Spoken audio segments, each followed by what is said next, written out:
Hej YouTube, og i dag vil vi lave lyserøde pandekager. Ja, og sådan her ser det ud, når de er færdige. Lyserød! Hey! Svært bare pandekager. Men der er ikke nogen æg i, så jeg behøver ikke at finde æggene frem. Sådan her ser det ud, når de er i gang med at blive stegt, og der er blåbær og mandler i.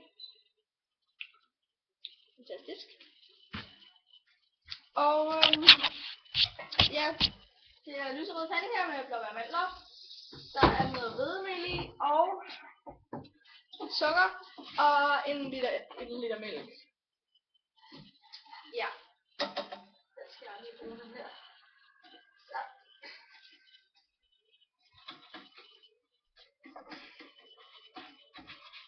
Prøver vi lige at vende pandekagen her.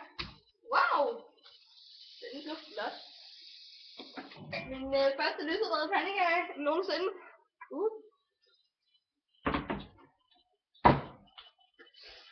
De er altså super flotte. Man kan også lave grønne pandekager, så skal man bare lige bruge grøn frugtfarve. Hvad er det der så? Blå? Du har blå.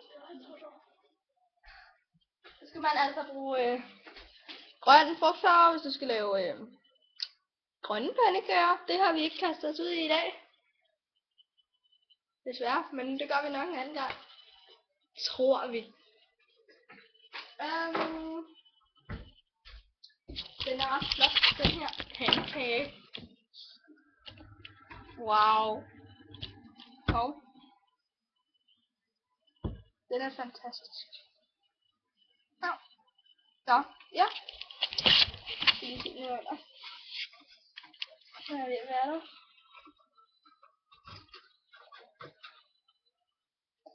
Den er færdig.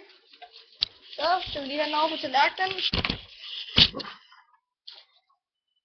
Vi har en assistent.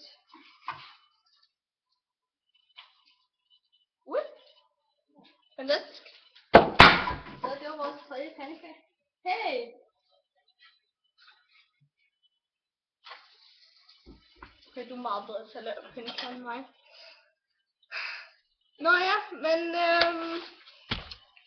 ja, vi ses næste gang, hvor vi skal lave grønne pandekager, tror jeg. Pandekager. Åh, hvor varmt.